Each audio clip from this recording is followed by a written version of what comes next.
welcome back to my channel. It's Angela, and welcome back to the hashtag Decan Walk 2023. We are on day 10 of May, which means, and I don't know where my folder's at. Every time I turn around, I'm having to dig it out. This is my folder for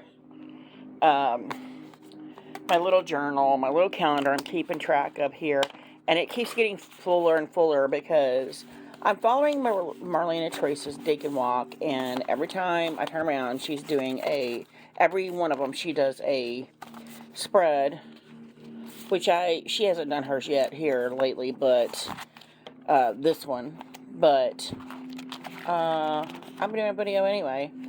Can't find where's it at? Oh my gosh. I had everything prepared except the Decan wheel. Where's my Decan wheel?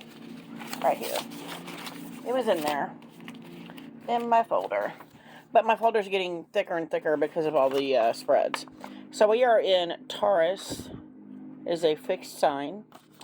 We did the first Decan, which was April 20th, 21st to April 30th, which is oh my god, what is that? Mercury in Taurus. Then, and that was the representative of the Five of Pentacles. Then we did the Six of Pentacles from May 1st to the 10th. And it's Moon in Taurus. And that's where we just ended. We're on May 10th tonight. Tomorrow will be May 11th, which will be starting the new Decan, which will be Taurus in Saturn. And it is the Seven of Pentacles from May 11th to May 20th. And so I just wanted to talk about it because the last two Decans I've read up on in my little book I have over here. Just a tiny book everybody's been getting. It's the 36 Secrets by Susan Chang. I made some notes in here. Read the little story. And, okay, so the Seven of Pentacles, and you know what, I did not get out my regular RWS, but I did pull out the RWS here as my practice one. So this is my newest deck I just got. This is what the typical Seven of Pentacles looks like.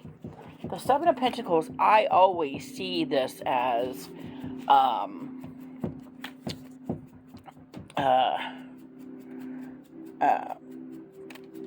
waiting. Like there's a period of waiting here where we have the Six of Pentacles was about moving into a new age or a new era or a new time or being in the right place at the right time. The Seven, before we hit the Eight of hard work and mastering that work, is the waiting period between that. We're waiting for the Six that we planted the seeds, and Eight before we harvest those seeds. Seven is about waiting for it to grow, to come to fruition. And at the bottom it says the upright, meaning vision, perseverance, profit, reward, investment. And then if you turn this reverse, it is lack of long-term vision, limited success or reward. And then here it says the third Decan of Taurus. It is the Seven of Pentacles, which the Taurus is an earth sign, which makes sense for the Pentacles. And I did a little bit of reading, and I read the whole chapter on the third Decan of Taurus, and I kept hearing the same word over and over and over. And as you know, I've been using my Journey of the Sacred Bee to go through this. So the Seven of Pentacles, or Seven of Disc in this, is Taurus and Saturn. The key word I've been seeing repeatedly is patience, which is, here. So we're waiting for that moment when we can then harvest our ideas or our whatever we planted, that seed we planted in Six. And I do want to read just a couple of things here. And I just found it interesting because the first decan of Taurus, I got COVID, and it's the Five of Pentacles, and I was like, makes total sense. The six, I was feeling better, and I dove headfirst into the decan, and I really studied it and saw, how does this affect my life? How is this affecting my life? I didn't really have anything to say about the Six of Pentacles too much, but the seven, I feel I resonate with it deeply. I resonate with all of these pentacles, all of these decans on some level, because I'm also an earth sign. I'm not Taurus, but I'm a Virgo, and I feel like there's this slightly different energy to the Taurus or the bull than there is to the Virgo. So there's parts of me that resonate deeply with all three of these decans of Taurus, but at the same time not. If that makes any sense. So this Seven of Disc, or Seven of Coins, or the Seven of Pentacles, the key word in this was patience. And I'm like, I resonate with it because and I'll show you the card in a minute. I've got a card in a deck that I had that I'm like, I totally feel this guy. Like, in here, it's almost like he's just downtrodden. He's bored because he's waiting so patiently and nothing's happening yet. And I just found that interesting because that part of the Seven of Discs, Seven of Pentacles, I resonate deeply with. That I don't lack patience. I have talked about this many times. I've joked that when God was handing out patience, I was in the ice cream line because I have no patience. I don't suffer fools lightly. So to me, that's the same thing. Is I have no patience for people of certain things or anything really. Even my kids are like, Mom, you have no patience. You need to learn patience. And I'm like, I can't. I don't know how. But I just find that interesting. But so I want to read before I get too into this. So the Seven of Pentacles is the card for Decan 3. And that represents Taurus, the Hierophant, which has not changed throughout the three decans. And then the Saturn is represented by the World card. And I love this card. It's so stunning. I love the sunflowers in it. And there's Saturn here. And then the Hierophant, of course, has the Taurus symbol here. So this is the two cards that go with the Seven of Discs, Seven of Coins, Seven of Pentacles in this decan. So here we have the seven here also. And then we have the Hierophant here. And then the World here. And I actually got this deck. It was $8 when I bought it, but now it's $15 because it was on sale. Comes in a beautiful velvet wrap pouch, and it's all about the decans. And it's got them all listed on the sides. I love it. And it's got the symbols on it and everything. It's really cool. So, as we dove into the book, I just wanted to read you a couple things that I highlighted on here. And I was going to use my other phone, but I'm using the phone. So it says, Saturn's reputation is twofold. God of agriculture and fertility. On the one hand, God of endings and destruction on the other. Indeed, Saturn was thought to have two consorts, wealth and disillusion. Scythe-bearing Saturn is chthonic and earth god. It is part of his nature that was what is planted grows, but also what dies is buried. We begin and end in earth. And I thought that gave me chills. I'm like, what? And the quote for this decan is fail better. The Seven of Pentacles is known as, in here, as the Lord of Failure. And I'm like, what? Because he can get so ingrained and watching his things that he fails at stuff. And I'm like, that's interesting. Maybe that's where the part that I have that I feel like I resonate with the Pentacles over. So let me read you a little bit more here. We assess and try to remediate what has gone wrong. And for one brief moment in the sixth, we see the miracle that takes place when we get it exactly right. Life takes root and thrives. And then she put in here, sometimes I would find myself, she talks about her grandfather and how he was always looked like this when he was gardening. And it was like, she said, sometimes I would find myself doing the same thing in the garden in the middle of a big cultivating job or weeding. The feeling was, the time to do this is now, but the job is so daunting, how can I ever finish? Yet, how will I ever succeed if I don't? And I was just like, wow, that's kind of like what the symbols were telling me, the signs and symbols have been telling me through this card for a long time now. I've been telling myself, well, if I don't try at this, I won't fail. But you kind of are failing because you're never going to succeed if you don't try either. So that, to me, is what the crust, the underbelly of the Seven Pentacles is that it's telling you, he looks dejected, he looks depressed here, but he's done something. He's waiting on that success because the success is coming. He's just waiting on it in the interim. And I just found that fascinating. It was a whole new take, the way I've looked at the Seven of Pentacles. And normally I see the Seven of Pentacles, like I do here in my light seers, as a give and take, a giving and receiving.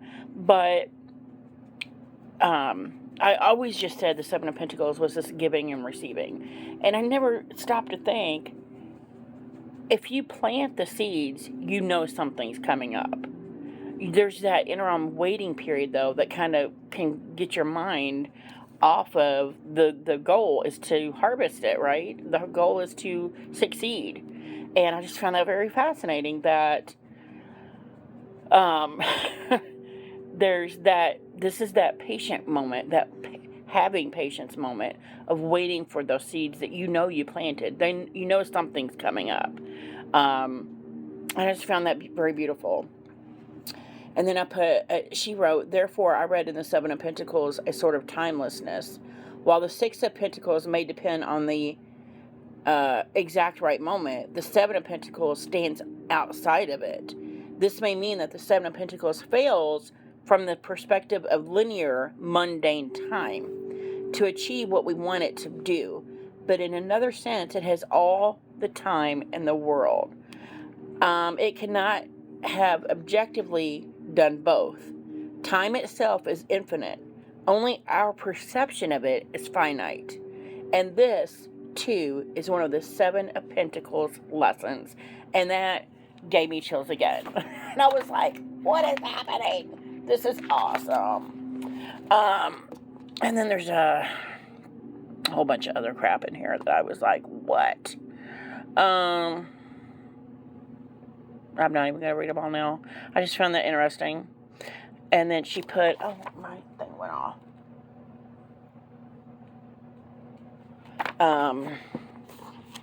Said, my friend and podcast co-host Melline has a long history of disliking the Seven of Disc. On her version in Tabula Mundi, she depicts a Kabbalistic version of the fall from Eden. A fall which was the price of the knowledge of good and evil. That's another way of understanding this card. Hard-won knowledge. A hero who is sadder but wiser for his ordeals. And I'm like, what? And then at last it says, the takeaway. When you draw the Seven of Pentacles, take your time and scrutinize whatever you're working on intently for flaws. Remember Murphy's Law. Whatever can go wrong will. Draw on past lessons learned to remedy accidents due to oversight or negligence. Be skeptical of fate and make use of your contingency plans. Should everything go sideways, call it a learning experience. Take a leaf from Samuel's Samuel Beckett's book, and next time, fail better. And then there's an excerpt on the end of her here that's from by Samuel Beckett. It says, "Ever tried, ever failed, no matter, try again, fail better." And I think that's the running theme of my life. And so it just kind of, to me, came full circle with this deacon. It's like there's this deeper understanding, and why I resonate with this card so much more than I normally do is because it's telling me fail better. Just at least do the thing. Even if you fail at it, do it. And next time you'll fail better. You'll do it better and better and better until you stop failing. And I just, there's a lot. So the first card, this is from my Mystic Medleys. I wanted to show you. It's a Seven of Pentacles. This was the first time I saw the Seven of Pentacles as something more than a giving and receiving. And it was he is so tired, so overwhelmed. His face is just like, is this worth it? Is it worth the back pain, the sweat, the dirt? Is it worth it? And I've asked that question of this card many times. And this just changed all that. This whole deacon has changed my outlook on that Seven of Pentacles, which was outstanding. And then this is from my newest deck, the, oh my God, the Witch's Garden, Tarot of the Witch's Garden. I just love it because while she's waiting for her pentacles to mature, she's got a tarot spread down there asking questions about, and it says in the book, she's asking questions about that spread, like, how long is it going to be, and what should I look for when they're ripened, and things like that. And I just found that was very interesting, that while she's waiting, she's kind of multitasking and consulting the cards. And then we have, that's my older ones. And then I just want to show the Hierophant again, because we're going out of, this is the last deacon of Taurus, and we'll be moving out of the Hierophant. This is my favorite Hierophant ever. He's just stunning. It just makes me think of a very ancient, instead of this all-knowing being that is a teacher, this is a passing down of knowledge, of wisdom from ancient ancestors. And I just love that feeling in this card. Stunning. And then I just want to show you guys from my Oracle of the Radiant Sun. This is the first deacon, which was, no, this is the last one. I'm confused. This was the Venus and Taurus, the first deacon. The keyword was resistance, and I totally got that. This was the second one, the Moon and Taurus, was exaltation, and I totally got that. And then this one is, oh my gosh, what is it? Saturn in Taurus, and the word is ostentation. And I started reading that, I'm like, that doesn't gel with me the same as it did with this card. But that's the three deacons in Taurus in the Oracle of the Radiant Sun. But this word patience really, and it's funny because, as I was saying, I'm not a patient person. I'm not patient with anything. I want stuff done right now. And I think a lot of that stems from my childhood, that I didn't get to have a voice and do things that I wanted to do, or say the things I needed to say. And so now that I'm adult, I'm free of that kind of shackle, but I've also turned it another direction where I'm like, I need things right now. And so I want satisfaction of something right now. And so it's kind of went another direction for me, which I need to find that balance of how this works out. But that is my Taurus Deacon 3. I will be doing Marlena Trace's spread when she posts it. I will also be doing probably because I'm, for some reason, deeply called to work with the energy that Saturn brings into this. So at some point in the next 10 days, I will also be doing a spread for Saturn. So if you, I will have that in my playlist that I have with all my other Decan stuff. Because I have a playlist going for all this stuff. But if you guys have any questions, comments, concerns, don't hesitate to comment below. If you like this video, give me a thumbs up. If you want to see more, please subscribe. And don't forget to hit that notification button so you're alerted to any future videos. And y'all have a good night. Bye.